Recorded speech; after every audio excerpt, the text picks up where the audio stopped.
Shalom, selamat pagi jemaat sekalian dimanapun Anda berada yang saat ini sedang menyaksikan ibadah virtual dari GPK Kelapa Gading. Sungguh kita boleh naikkan syukur kepada Tuhan Yesus Kristus jika pada saat ini semua umat ketebusannya bisa datang beribadah kepada Allah Bapa. Kita yang ada dahulu adalah seteru-seteru dari Allah dan yang kini telah diperdamaikan oleh penebusan dan penumpahan darah Yesus Kristus di atas Kalvari, yang menjadi darah perjanjian baru bagi setiap orang yang percaya pada Kristus. Dan syukur kepada Tuhan kalau pada hari ini kita boleh memperingati hari Pentakosta, hari turunnya Roh Kudus, Roh penghibur ke tengah-tengah umat ketebusannya. Mari jemaat sekalian, saya undang untuk bangkit berdiri tempat Anda masing-masing. Kita akan masuk dalam saat teduh.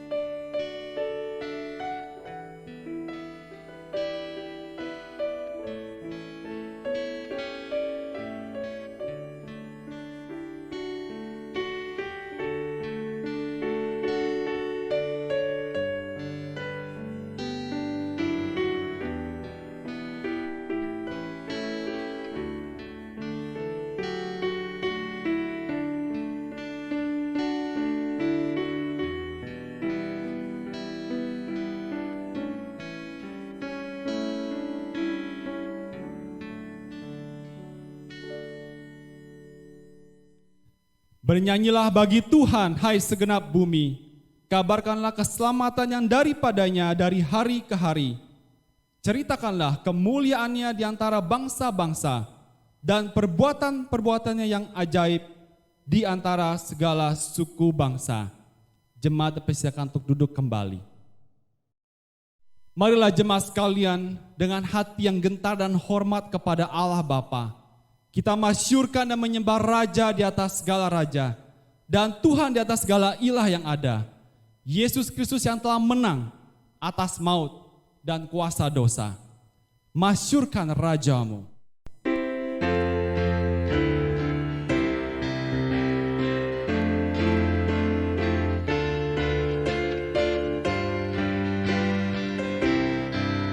Masyurkan Rajamu dan sembahlah Dia, angkatlah suaramu bernyanyi bergema, bernyanyilah dengan hati bergemar memuji Dia. Kristus memerintah, kasih-Nya besarlah, Ya basuh dosaku, Ya berkata tinggi. Bernyanyilah dengan hati bergemar memuji Dia.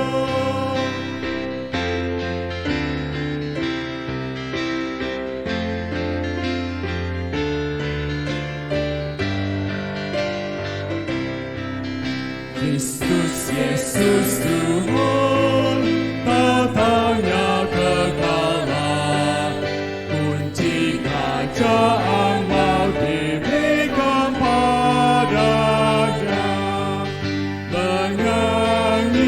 Bernyanyilah dengan hati bergemar memuji Dia. Bernyanyilah dengan hati bergemar memuji Dia.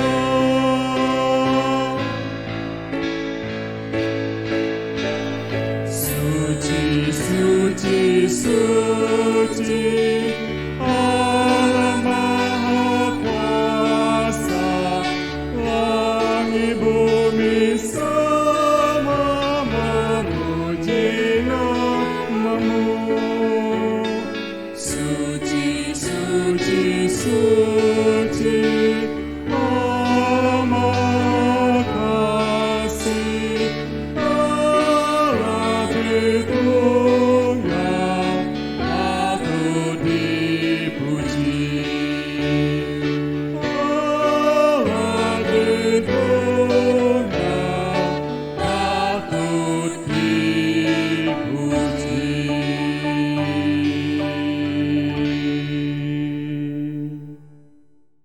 Mazmur 51 ayat ke-17.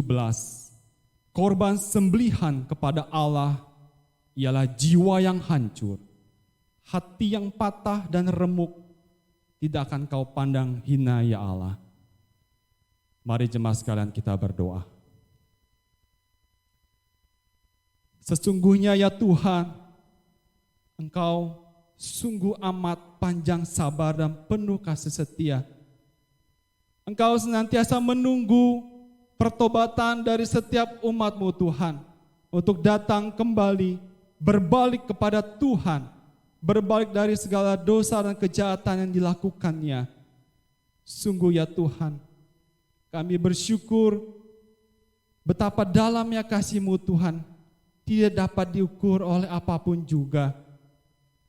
Pada saat ini Tuhan, kami datang sujud bersyukur di hadapan Tuhan. Kiranya Tuhan Kau berkenan mencelikkan mata hati dan mata rohani kami Tuhan.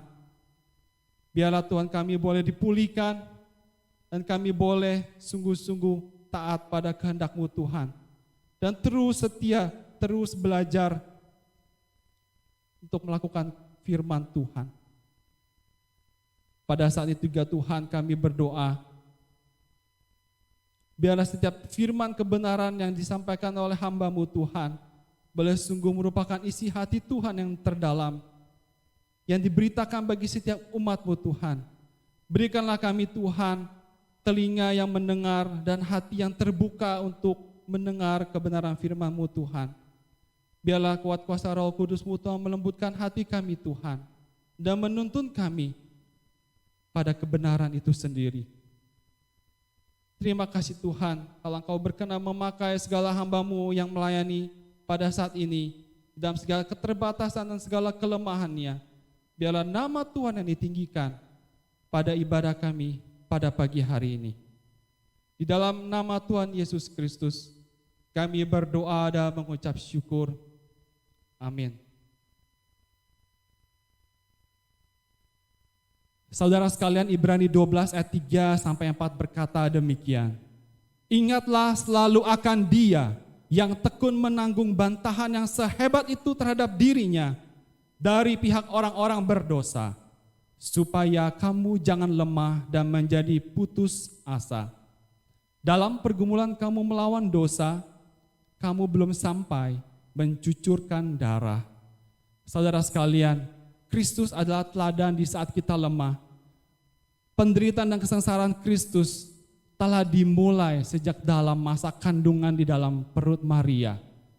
Begitu Dia taat dan merendahkan diri serendah-rendahnya, mengambil rupa seorang manusia. Mari saudara sekalian, kita terus setia dan kita terus berfokus kepada Tuhan yang telah merasakan segala penderitaan, segala kesusahan yang bisa kita sebutkan. Dia sudah mengalaminya. Mari kita ikrarkan iman kita kembali melalui pujian KPPK 381, setia.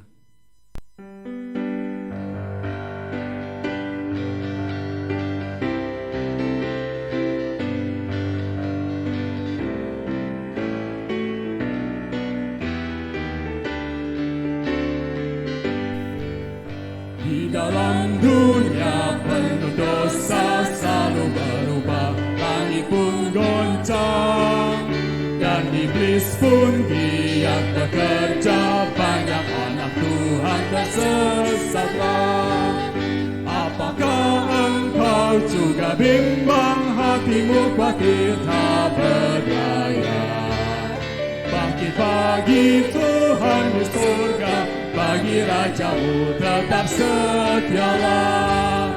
Setia, setia, nyatakanlah tekadmu. Setia bekerja, setia bagi Raja-Mu. Setia, setia, jangan pandang manusia, susah apapun, tetap sandarlah. Tuhan tahu setiamu, jangan takut.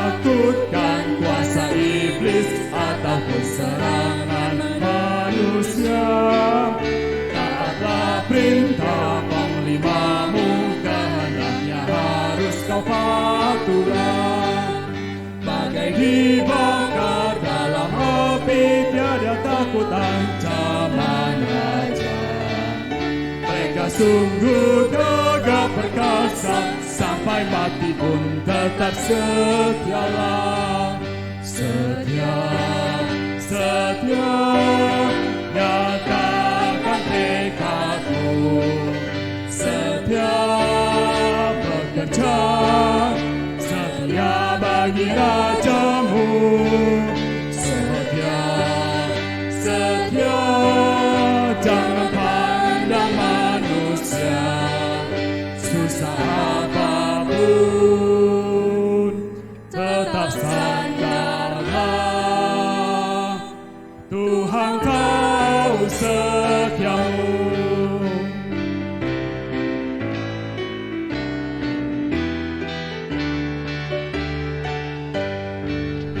Haruslah kau selalu setia, hanya memperkenankan Tuhanmu. Kesusahan bukan yang bakal kan digantinya mahkota mulia, yang akan kembali dan menyambut semua hambanya yang setia. Kelak ia berkata, hai engkau, masuklah dan berjauh denganku. Setia, setia, nyatakan tekadmu. Setia bekerja, setia bagi rajamu. Setia, setia, jangan pandang manusia, susah apapun, tetap sandarlah, Tuhan tahu setiamu.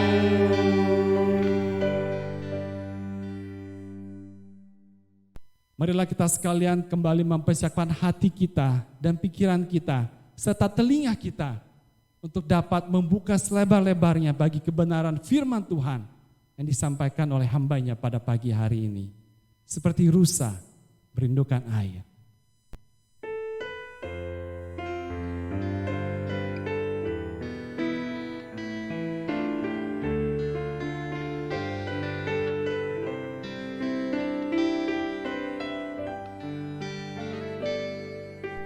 Seperti rusa merindukan air,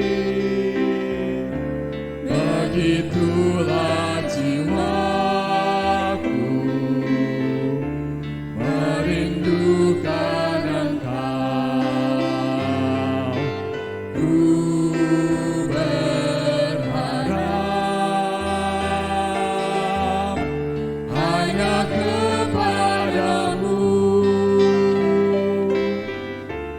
Ku sembah Kau Allahku, Tuhan dan Rajaku. Kalau sungai kehidupanku yang mengalir segarkan jiwaku, Engkau Yesus pengharapanku. Ku sembah Kau dengan segenap hatiku.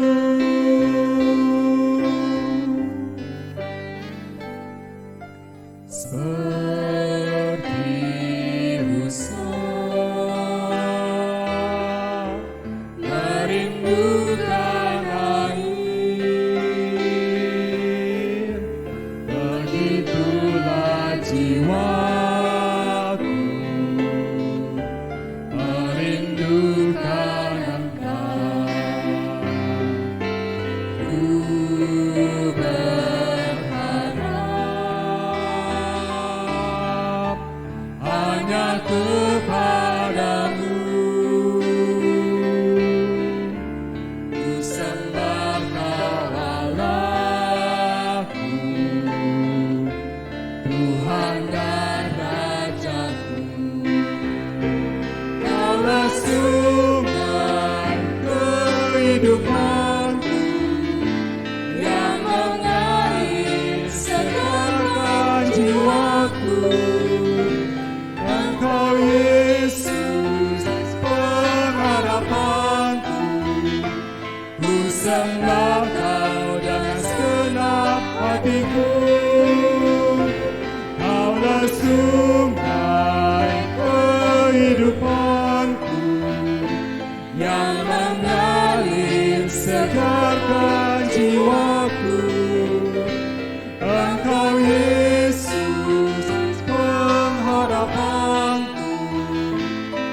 sembah Kau dengan segenap hatiku.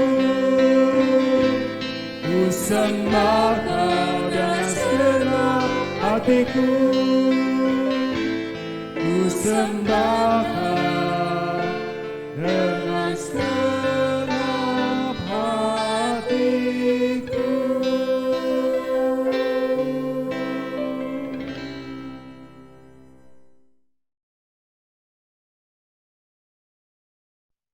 Hari ini kami berdiri di hadapan-Mu ya Tuhan. Kami bagaikan rusa yang merindukan air-Mu. Kami haus akan kebenaran-Mu. Kami lapar akan setiap firman-Mu. Sebab Yesus pernah berkata, manusia bukan hidup dari roti saja, tetapi juga hidup dari setiap firman yang keluar dari mulut Allah. Biarlah pada hari ini kami boleh dikenyangkan oleh kebenaran demi kebenaran-Mu, sehingga kami menghidupinya dan menjadi bagian yang penting dalam kehidupan kami. Karena itu Tuhan berfirman-Lah kepada kami, karena hati kami telah siap. Roh Kudus boleh menuntun kami kepada setiap dan seluruh kebenaran Allah, sehingga kami mengenal Allah sebagaimana Dia menyatakan dirinya melalui firman-Nya. Dalam nama Yesus kami berdoa. Amin. Amin. Shalom saudara-saudara sekalian. Hari ini kita akan melanjutkan tema seri bulanan kita. Mari kita baca dulu satu bagian dari firman Tuhan dari Efesus 4 ayat 1 sampai 8. Efesus pasal 4 ayat 1 sampai yang ke-8. Saya akan membacakannya untuk kita, jemaat Tuhan menyimak. Sebab itu aku menasihatkan kamu, aku orang yang dipenjarakan karena Tuhan, supaya hidupmu sebagai orang-orang yang telah dipanggil berpadanan dengan panggilan itu. Hendaklah kamu selalu rendah hati, lemah lembut dan sabar.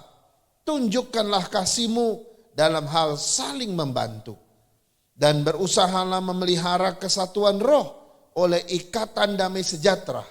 Satu tubuh dan satu roh, sebagaimana kamu telah dipanggil kepada satu pengharapan yang terkandung dalam panggilanmu. Satu Tuhan, satu iman, dan satu baptisan. Satu Allah dan Bapa dari semua. Allah yang di atas semua dan oleh semua dan di dalam semua. Tetapi kepada kita masing-masing telah dianugerahkan kasih karunia menurut ukuran pemberian Kristus.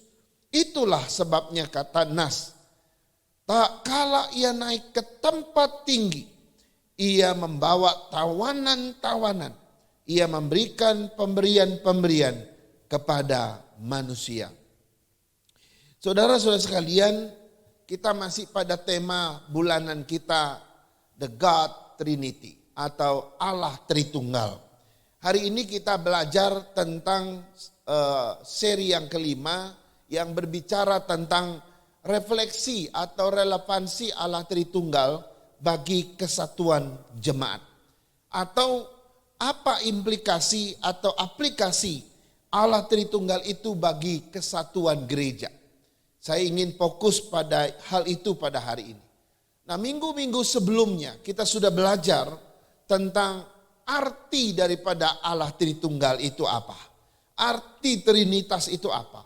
Kita telah melihat bukti-bukti dalam Alkitab yang membicarakan tentang Allah Tritunggal. Walaupun istilah Allah Tritunggal itu sendiri tidak ada dalam Alkitab. Lalu kita juga sudah melihat pola relasi kasih antara pribadi Allah Tritunggal itu.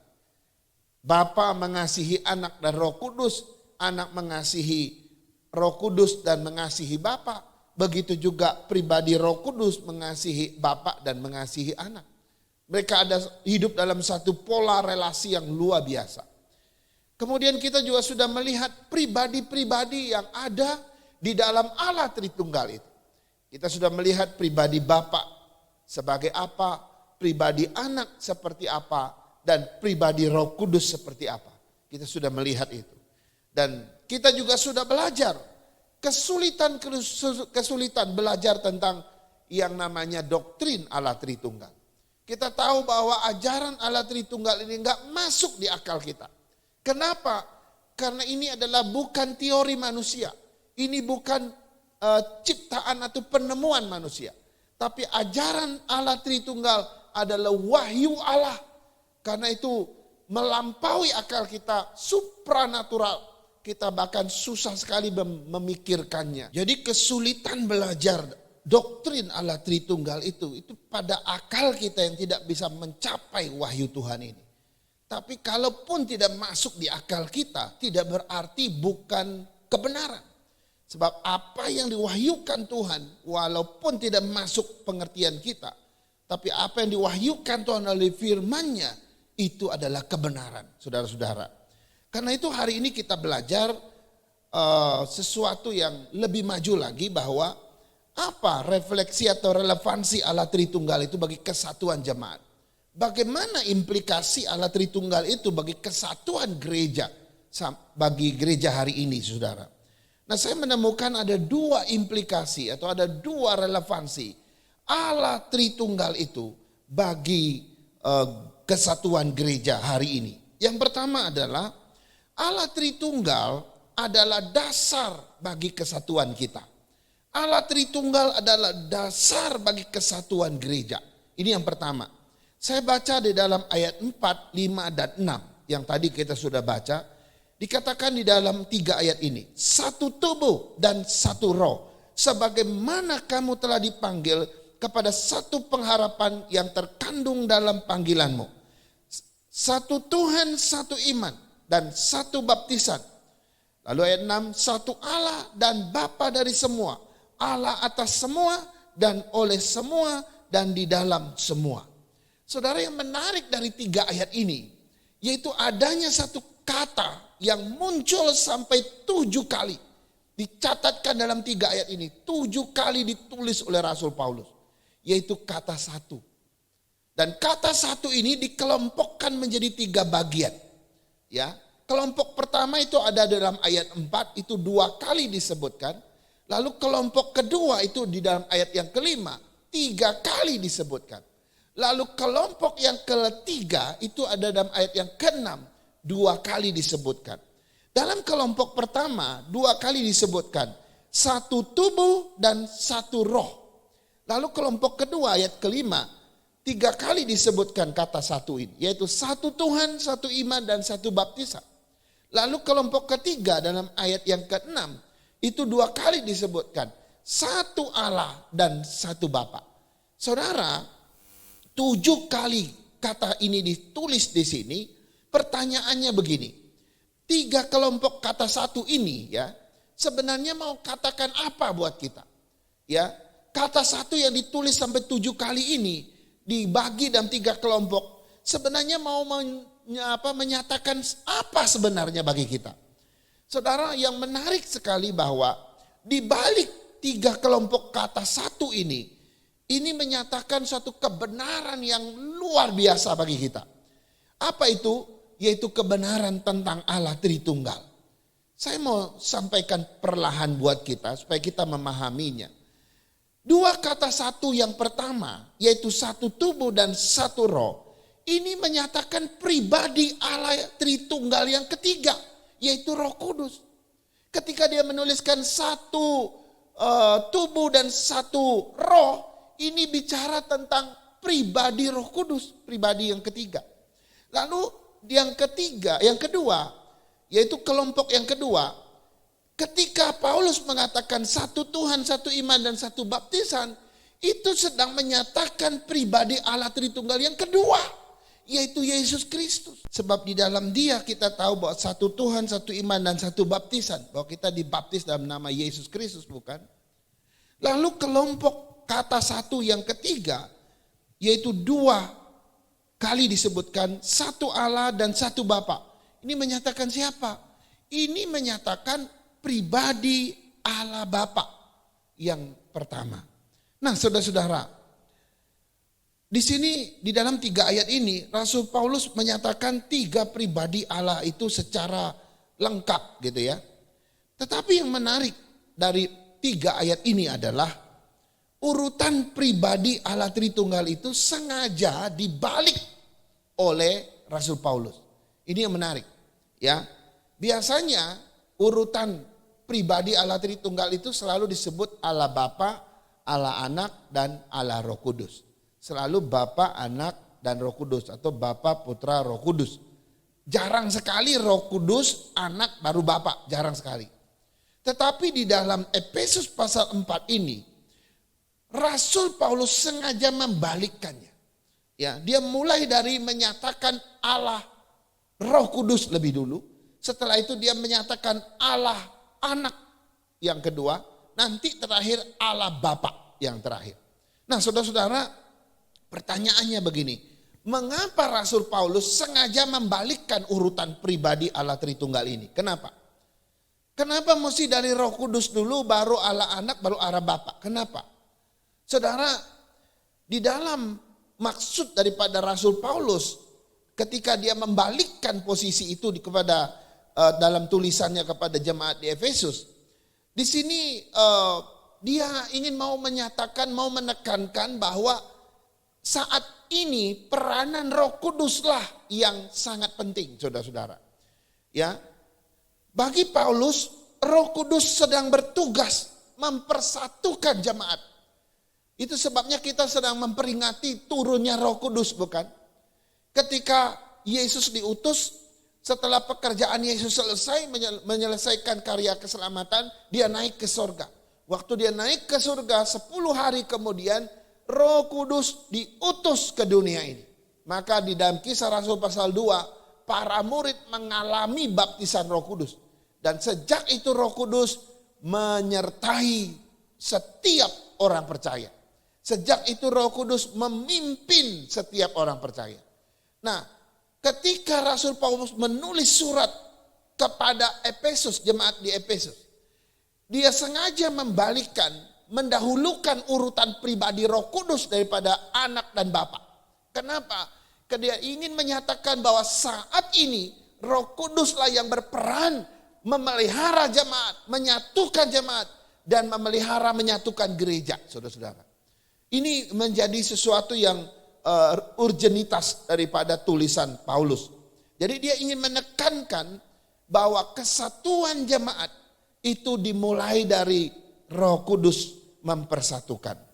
Jadi dari kata satu yang diulang-ulang sampai 7 kali, ya, Roh Kudus ingin menggiring jemaat di Efesus untuk memikirkan satu kebenaran, bahwa hidup dalam kesatuan yang sama seperti Allah Tritunggal hidup dalam kesatuan, itu mesti menjadi ciri khas jemaat, itu mesti menjadi ciri khas gereja. Gereja mesti hidup dalam kesatuan, sama seperti Allah Bapa, Putra, dan Roh Kudus hidup dalam kesatuan. Begitu juga dia ingin menekankan bahwa hidup dalam satu hubungan, satu relasi yang harmonis. Kenapa? Itu dia ingin menunjukkan pada kebenaran Allah Tritunggal ini, bahwa Bapa, Putra, dan Roh Kudus hidup dalam satu relasi kasih yang harmonis, saudara. Jadi bagi Rasul Paulus, Allah Tritunggal harus menjadi dasar kesatuan jemaat. Harus menjadi dasar kesatuan gereja. Gereja mesti meneladani Allah Tritunggal. Bagaimana mereka hidup dalam kesatuan yang tak terpisahkan. Jika ada jemaat, jika ada gereja yang tidak bersatu, itu artinya gereja itu tidak bisa atau tidak meneladani Allah Tritunggal. Kalau ada gereja yang terpecah-pecah, kalau ada gereja yang konflik terus-menerus, itu artinya ajaran tentang Allah Tritunggal itu gagal di dalam gereja itu. Jadi kita mesti hidup dalam ajaran Allah Tritunggal yang boleh menyatukan kita, yang niscaya tidak akan menciptakan perpecahan di dalam gereja. Sebagai perenungan bagi kita, saudara, perbedaan yang ada di dalam gereja harusnya menjadi dasar kesatuan kita, ya, atau tidak membuat kita berselisih, tidak membuat kita konflik. Harusnya membuat kita bersatu. Ya, walaupun kita tahu kesatuan itu membutuhkan yang namanya kesamaan, bukan? Kita kalau mau bersatu kita mesti sama gitu ya. Betul, itu satu sisi benar. Tapi tidak selamanya kesatuan itu membutuhkan yang namanya kesamaan. Kenapa? Karena kalau kita melihat kesatuan seperti itu, seringkali kesatuan yang muncul dalam diri kita yaitu konsep kesatuan mutlak. Ya, misalnya 2-3 orang berkumpul, lalu kita memakai konsep kesatuan mutlak. Maka 2 orang, 3 orang itu mesti sama persis. Karena itu ini nggak mungkin, saudara. Konsep kesatuan ini konsep kesatuan yang salah, yang tidak sesuai dengan ajaran Allah Tritunggal.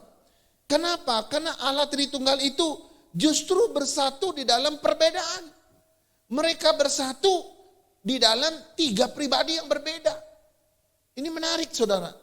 Allah Tritunggal memiliki pribadi-pribadi yang berbeda-beda, tapi mereka bersatu dalam satu esensi.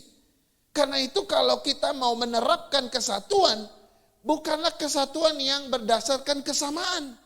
Harusnya kesatuan yang berdasarkan perbedaan. Itu yang diajarkan oleh Allah Tritunggal bagi gerejanya. Karena itu kalau kita menerapkan kesatuan yang mutlak, kesatuan yang mewajibkan kita semua seragam, kita semua sama, saudara, ini ajaran yang salah, bertentangan dengan prinsip Allah Tritunggal. Mengapa di dalam gereja seringkali terjadi perpecahan? Kenapa di dalam gereja seringkali terjadi konflik demi konflik? Kenapa? Itu karena gereja salah menerapkan konsep kesatuan.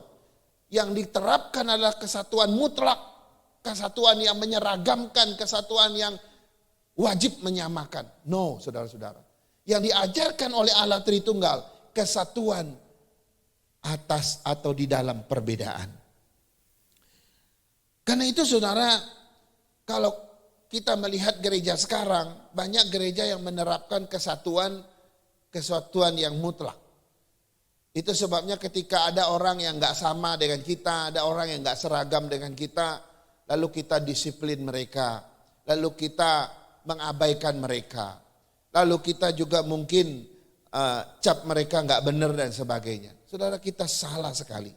Padahal konsep kesatuan yang diterapkan di dalam Allah Tritunggal itu adalah kesatuan yang berbeda atau kesatuan di dalam perbedaan. Saudara-saudara, ya, banyak orang di dalam gereja merasa dirinya penting sedangkan yang lain gak penting gitu ya. Banyak orang di dalam gereja merasa dirinya di atas yang lain lebih rendah di bawah dia misalnya. Ada orang di dalam gereja yang merasa dirinya lebih tinggi derajatnya, di bawah yang lain, di bawah derajat dia gitu ya. Hati-hati, saudara, ini perasaan dan keyakinan atau anggapan yang bertentangan dengan ajaran Allah Tritunggal. Sebab dalam ajaran Allah Tritunggal, kesatuan itu dimaknai walaupun mereka berbeda, tapi mereka tidak ada yang lebih besar dan lebih kecil, tidak ada yang di atas, tidak ada yang di bawah, tidak ada yang lebih tinggi dan yang ada lebih rendah. Ketiga pribadi Allah Tritunggal sama. Tidak ada yang lebih tinggi, lebih rendah, tidak ada. Dan ini menjadi dasar kesatuan kita. Itu sebabnya kita seringkali gagal memahami kesatuan di dalam gereja. Kenapa? Karena kita tidak memahami prinsip kesatuan yang diajarkan oleh Allah Tritunggal. Memang di dunia sekuler, di dunia sana, saudara, di luar sana, kita diajarkan bagaimana ada strata-strata di dalam sosial, ya, dalam masyarakat, ya. Seringkali ada atasan, ada bawahan gitu ya, ada bos, ada anak buah gitu ya, ada pimpinan, ada karyawan gitu ya. Nah, ada pejabat, ada masyarakat biasa. Itu oke, memang seperti itu dunia ini. Tetapi di hadapan Tuhan dan di hadapan di dalam gerejanya, maka tidak ada strata yang demikian. Semua orang sama. Semua orang sama di mata Tuhan. Itu sebabnya di sini dikatakan di dalam ayat 2 dan 3. Hendaklah kamu selalu rendah hati, lemah lembut, sabar. Tunjukkan kasihmu ya dalam hal saling membantu dan berusahalah memelihara kesatuan roh oleh ikatan damai sejahtera. Saudara, kenapa Rasul Paulus menyuruh kita rendah hati, menyuruh kita lemah lembut, sabar dan menunjukkan kasih? Kenapa? Tujuannya cuma satu, supaya kita bersatu. Kita nggak melihat status, kita nggak melihat jabatan, kita nggak melihat nama besar, kita nggak melihat popularitas. Sebab yang diajarkan oleh Allah Tritunggal, semua orang sama di mata Tuhan. Inilah yang diajarkan, yang harus kita teladani dari ajaran Allah Tritunggal. Sekarang kita lihat refleksi atau relevansi ajaran Allah Tritunggal bagi kesatuan gereja yang kedua. Yang kedua adalah Allah Tritunggal adalah dasar kita memberi dan berkorban bagi orang lain. Ini yang kedua. Allah Tritunggal itu adalah dasar bagi kita memberi dan juga berkorban bagi orang lain.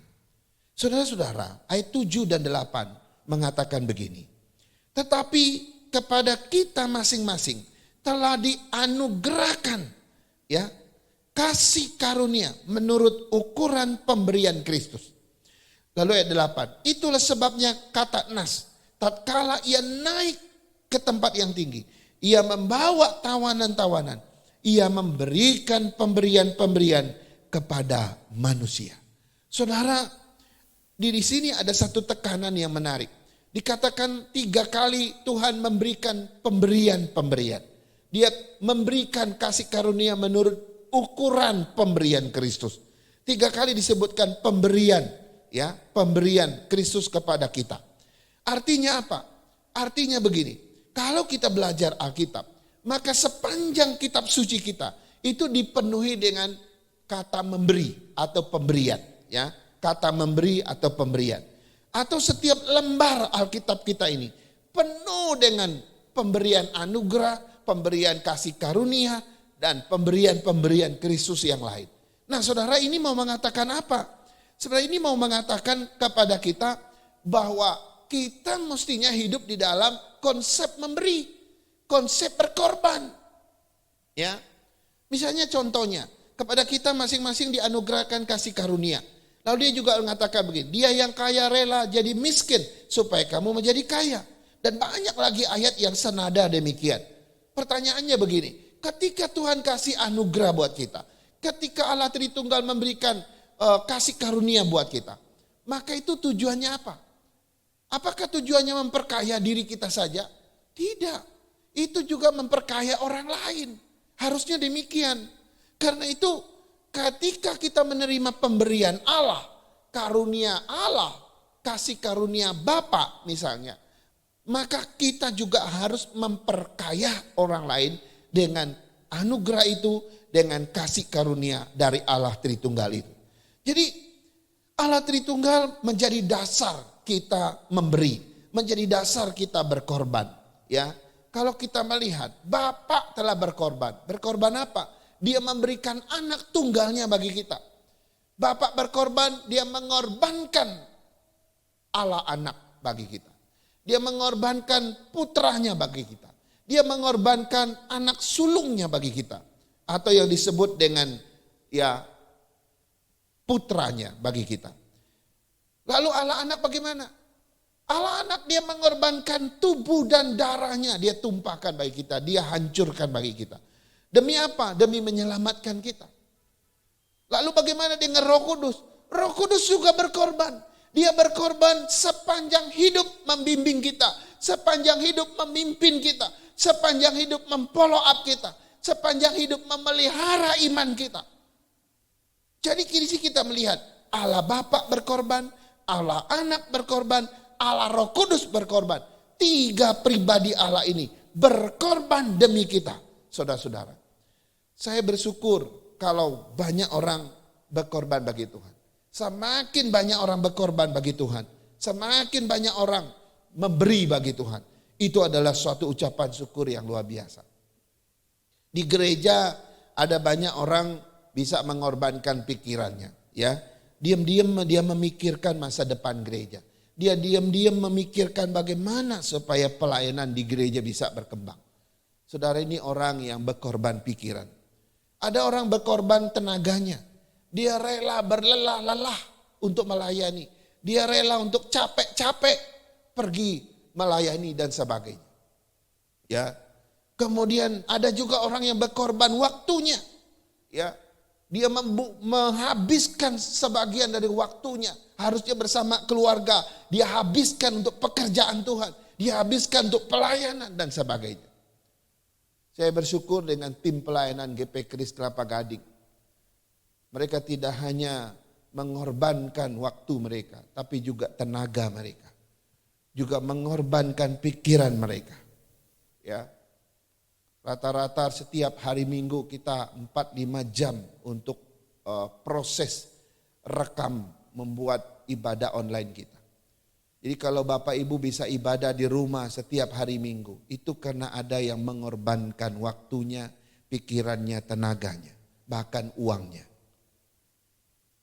Harusnya kita berdoa untuk mereka, bersyukur untuk mereka.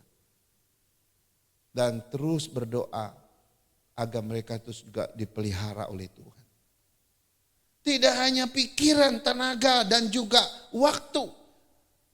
Mestinya kita juga berkorban harta kekayaan kita, uang kita, dana kita bagi pelayanan dan pekerjaan Tuhan. Ada orang yang diam-diam memikirkan setiap kali ada kebutuhan gereja muncul, dia selalu terlibat. Saudara, kita bersyukur dengan orang yang seperti itu. Dari mana teladan ini kita dapatkan? Dari mana dasar kita memberi dan berkorban bagi Tuhan? Dari mana? Itu dimulai dari Allah Bapa, Allah Putra, dan Allah Roh Kudus. Roh Kudus turun di tengah-tengah kita. Dia harus sepanjang hidup berserta kita. Dia harus memimpin kita setiap hari, menuntun kita dengan sabar, membimbing kita. Dan dia harus memfollow up iman kita agar kita bertumbuh. Dan nanti ketika kita sampai ketemu Bapa di surga, barulah Roh Kudus dipermuliakan. Kita bersyukur karena Roh Kudus sudah diberikan bagi kita. Dia tidak meninggalkan kita. Dia tinggal permanen di dalam kita, bersama kita. Seandainya Roh Kudus tidak turun ke dunia ini, apa jadinya kita? Tidak akan ada satupun yang bisa sampai kepada Bapa kalau tidak dipimpin oleh Roh Kudus di dalam Kristus. Saudara, ini ada satu hal yang luar biasa. Sehingga menjadi relevansi bagi kesatuan gereja, ya, menjadi relevansi bagi kita untuk memberi dan berkorban karena Allah Tritunggal hidup dalam kesatuan. Allah Tritunggal hidup dalam saling memberi. Allah Tritunggal juga hidup di dalam saling berkorban satu sama lain. Kiranya Tuhan menolong kita, memberkati kita. Mari kita berdoa. Tuhan, terima kasih. Kami bersyukur dengan firman-Mu. Mengingatkan kami sekali lagi bahwa dasar kesatuan kami tidak lain tidak bukan adalah Allah Tritunggal itu sendiri. Mereka bersatu di dalam perbedaan. Dan biarlah itu juga menjadi konsep kesatuan gereja hari ini. Kami boleh bersatu di dalam perbedaan. Tetapi kami seringkali menerapkan kesatuan mutlak. Kami ingin menyatukan hal-hal yang sama, hal yang seragam. Dan itu mustahil terjadi dalam gereja. Karena itu terjadi konflik, terjadi pecah belah dan sebagainya.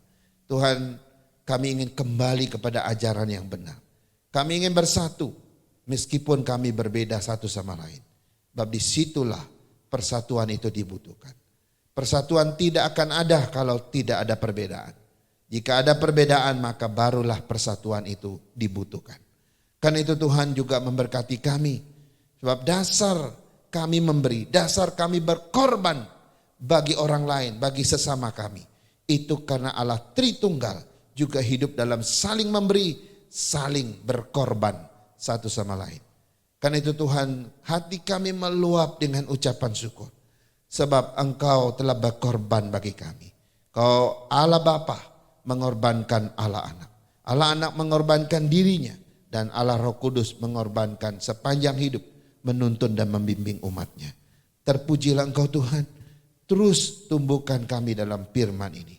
Dalam nama Tuhan Yesus yang punya firman, kami berdoa. Haleluya. Amin. Amin. Jemaat sekalian, syukur kepada Tuhan atas kebenaran firman yang disampaikan oleh hamba-Nya pada pagi hari ini. Efesus 1 ayat 13-14 berkata demikian.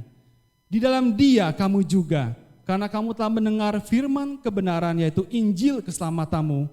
Di dalam Dia kamu juga, ketika kamu percaya, dimeteraikan dengan Roh Kudus yang dijanjikannya itu. Dan Roh Kudus itu adalah jaminan bagian kita sampai kita memperoleh seluruhnya, yaitu penebusan yang menjadikan kita milik Allah untuk memuji kemuliaan-Nya.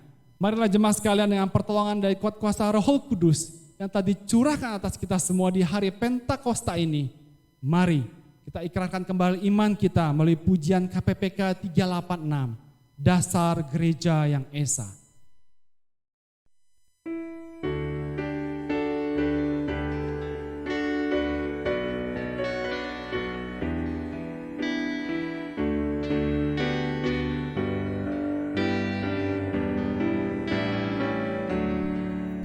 Dasar gereja yang esa ialah Yesus Kristus yang dibangun oleh-Nya dengan air firman-Nya.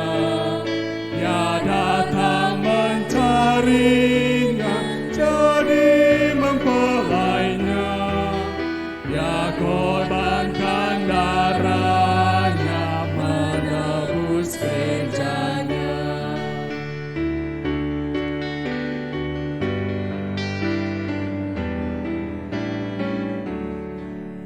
Semua umat Tuhan bersatu dalam-Nya, satu Tuhan seiman, satu firman Dia, satu nama ku sembah, satu perjamuan, dan satu pengharapan kasih selamanya.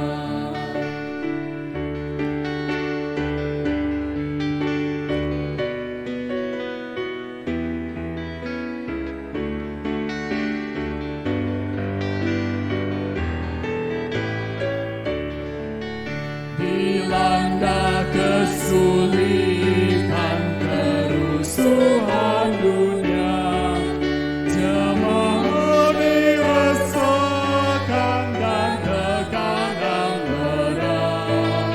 Roh Kudus menyerukan, teraplah maka. Akhirnya malam duka diganti terang cerah.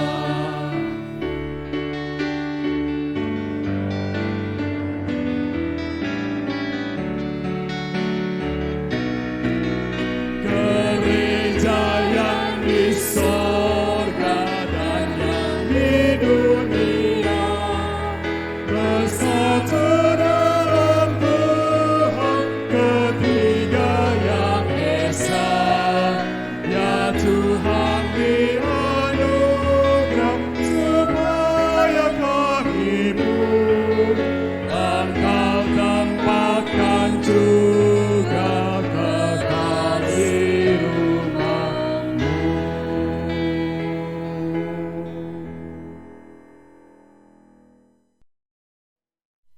Baik jemaat Tuhan, mari kita bangkit berdiri. Kita akan akhiri ibadah kita dengan pujian doksologi.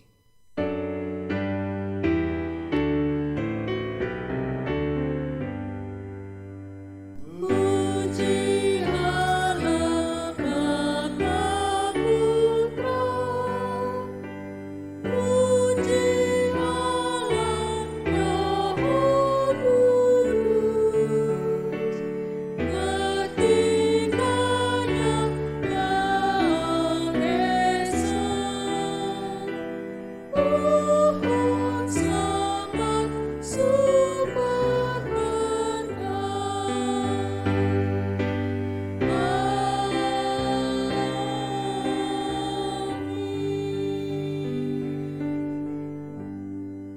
Jemaat Tuhan yang Tuhan Yesus kasihi, marilah kita kembali ke tempat kita masing-masing. Kita pulang sebagai orang-orang yang sudah diurapi oleh Allah Tritunggal secara khusus oleh Roh Kudus yang telah turun 2000 tahun yang lalu dan yang telah memberkati dan menyertai kita. Terimalah berkat-Nya. Kiranya kasih dari Allah Bapa kita, anugerah dari Tuhan kita Yesus Kristus, penghiburan penyertaan dari Allah Roh Kudus, kiranya memimpin dan menyertai saudara-saudara sekalian hari ini, besok dan seterusnya sampai hari Maranatha. Tuhan Yesus datang menjemput kita saleh-salehnya. Amin.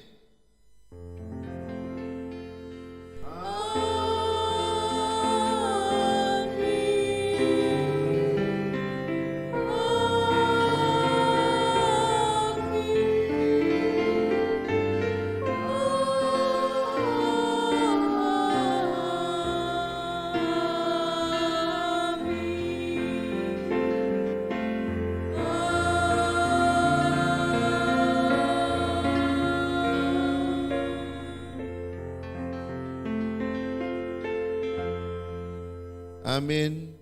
Silakan duduk saat teduh, ibadah kita selesai dan sebentar kita mendengar warta.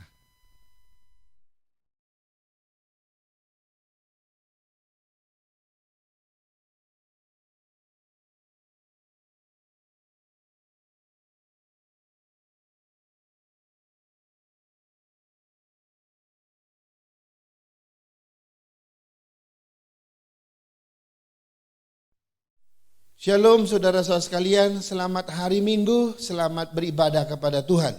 Dan selamat merayakan hari Pentakosta juga, karena hari ini adalah hari memperingati turunnya Roh Kudus, 10 hari setelah kenaikan Yesus. Baik, izinkan saya menyampaikan beberapa warta untuk kita. Hari Kamis, ini adalah Kamis minggu keempat, ya, atau Kamis keempat bulan Mei. Itu artinya persekutuan doa kita dalam bentuk Zoom, tapi itu adalah persekutuan faith, ya. Persekutuan faith seperti biasa kita lakukan lewat Zoom. Jadi nanti Bapak Ibu akan dibagikan link Zoom-nya di dalam WA group kita. Mari kita hadir bersama di dalam persekutuan faith itu. Kita boleh bersekutu satu sama lain. Kita boleh saling membangun satu sama lain lewat firman, lewat doa, lewat puji-pujian, bahkan lewat game dan sebagainya. Lalu berikutnya hari Sabtu seperti biasa itu ada persekutuan remaja pukul 17.30 dan pukul 19.00 itu persekutuan pemuda kita. Kita terus dorong anak-anak muda kita.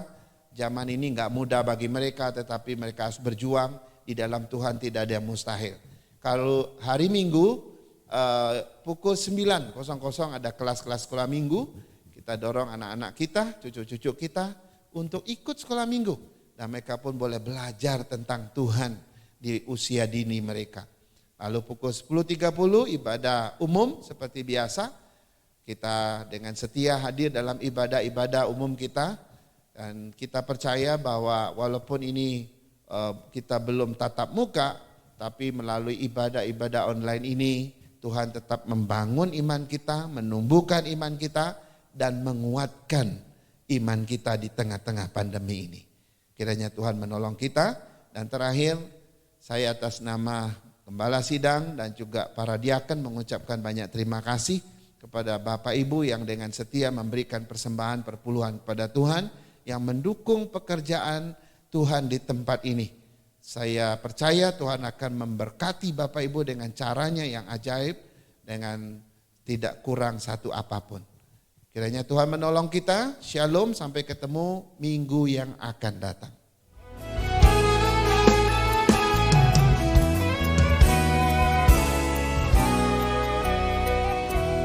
Roh Allah yang hidup penuhiku, Roh Allah yang hidup pulihkanku, turunlah urapan ke atasku, membangkitkan